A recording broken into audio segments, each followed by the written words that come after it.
Hi friends, welcome to our channel Telugu info media.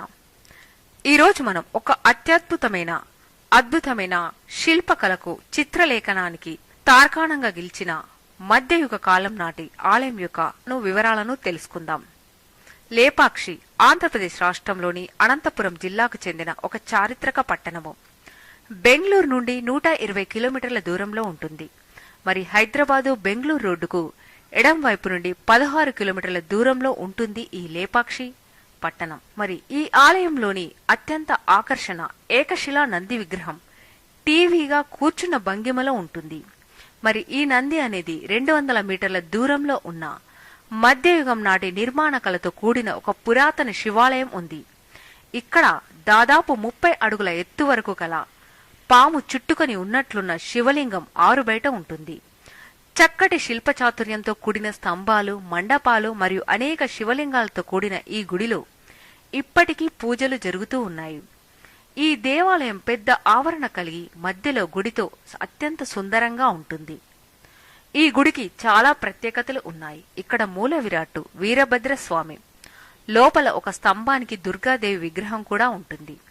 అయితే మామూలుగా దేవుడు మనకు గుడి బయట నుండే కనబడుతూ ఉంటాడు. కాని వీరభద్రస్వామి ఉగ్రుడు కాబట్టి అతడి చూపులు నేరుగా పడకుండా ఆ గుడి ద్వారం అనేది కొంచెం పక్కకు ఉంటుంది. గుడిలోని పైకప్పు మీద కలంకారీ చిత్రాలు అత్యద్భుతంగా వేయబడ్డాయి. ఈ గుడికి ముఖ్య ఆకర్షణ వేలాడే స్తంభం.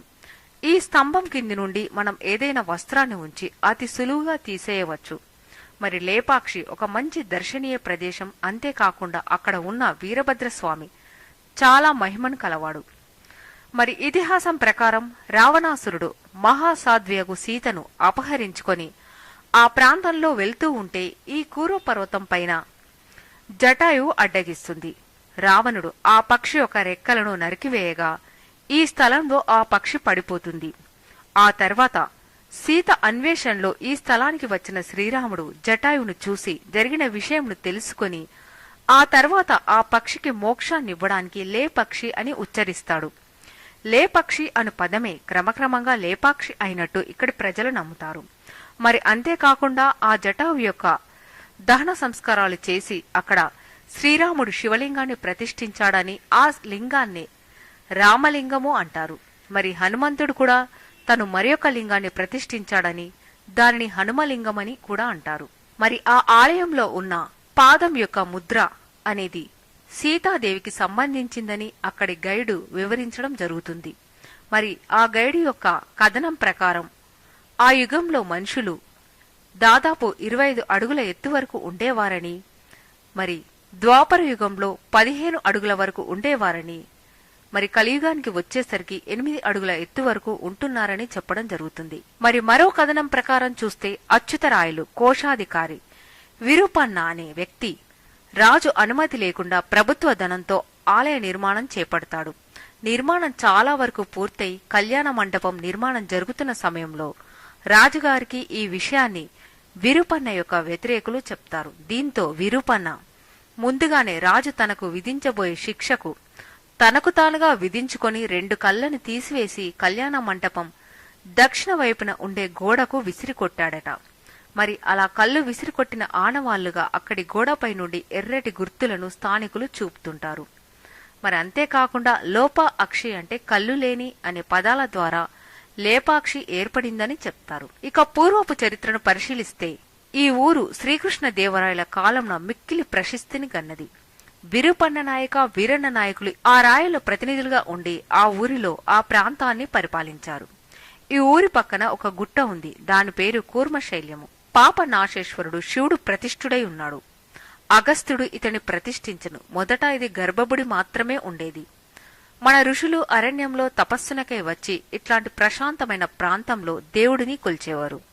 మరి దండకారణ్యంన తపస్తోత్తమ శరణ్యమని కృష్ణదేవరాయల కాలంన పోతనామాత్యుడు వర్ణించి ఉన్నాడు. ఈ లేపాక్షి దండకారణ్యంలోనిదేని ఇచ్చట జటాయు పడిందని శ్రీరాముడు అతనిని లేపక్షి అని సంబోధించిరి అని, అందుచేతనే దీని లేపాక్షి అని పేరు వచ్చిందని కొందరు నమ్ముతూ ఉంటారు. మరి ఇక వీరభద్రుని ఆలయాన్ని క్రీస్తు శకం 15-16 శతాబ్దాల మధ్యకాలంలో విజయనగర ప్రభు అచ్యుతరాయ కాలంలో పెనుగొండ సంస్థానంలో కోశాధికారిగా ఉన్న విరుపన్న కట్టించారని ప్రతీతి. ఈ ఆలయ నిర్మాణం జరగకముందు ఈ స్థలం కూర్మశైలము అనే పేరుగల ఒక కొండగా ఉండేది. ఈ కొండపైన విరుపన్న పెనుకొండ ప్రభుల సహాయంతో 7 ప్రాకారములు కల ఆలయాన్ని కట్టించగా ఇప్పుడు మిగిలి ఉన్న 3 ప్రాకారములను మాత్రమే మనం చూడగలం. మిగిలిన 4 ప్రాకారములు కాలగర్భంలో కలిసిపోయాయి. ఇక గోడలపైన బండలపైన కన్నడ భాషలో శాసనములను మలిచారు. అంతేకాకుండా లేపాక్షి దేవాలయంలో చక్కని ఎరుపు, నీలి, పసుపు, ఆకుపచ్చ, నలుపు, తెలుపు రంగులను ఉపయోగించి అత్యద్భుతమైన చిత్రాలను గీయించారు శ్రీకృష్ణ దేవరాయల వారు. లేపాక్షి చిత్రలేఖనపు గొప్పదనంను మనం ఈ ఆలయంలో చూడవచ్చు. మరి ఈ ఆలయంలో ముఖపండపు పైభాగంన మహాభారత, రామాయణ పౌరాణిక గాథలు, అంతేకాకుండా పార్వతీ పరిణయము, శివుడు, పార్వతి, రుద్రుడు, బ్రహ్మ మొదలైన వారి యొక్క అద్భుతమైన చిత్రలేఖనపు చిత్రాలను మనం చూడవచ్చు. మరి ఇక్కడ గుట్ట వంటి రాతిని బసవేశ్వరుడుగా తీర్చిదిద్దారు. ఇంత పెద్ద బసవయ్య మరి ఇంకెక్కడా ఉండడేమో. సో ఫ్రెండ్స్, ఇలాంటి ఎన్నో ఆసక్తికరమైన విషయాలు తెలుసుకోవాలి అంటే తెలుగు ఇన్ఫో మీడియా ఛానల్ ని సబ్స్క్రైబ్ చేయండి. మీకు గనుక ఈ వీడియో నచ్చితే తప్పకుండా లైక్ చేయండి, షేర్ చేయండి, సబ్స్క్రైబ్ చేయడం మర్చిపోవద్దు. Thanks for watching. So friends, if you like this video, please subscribe our channel. Please like, share and comment. Thanks for watching. Don't forget to subscribe.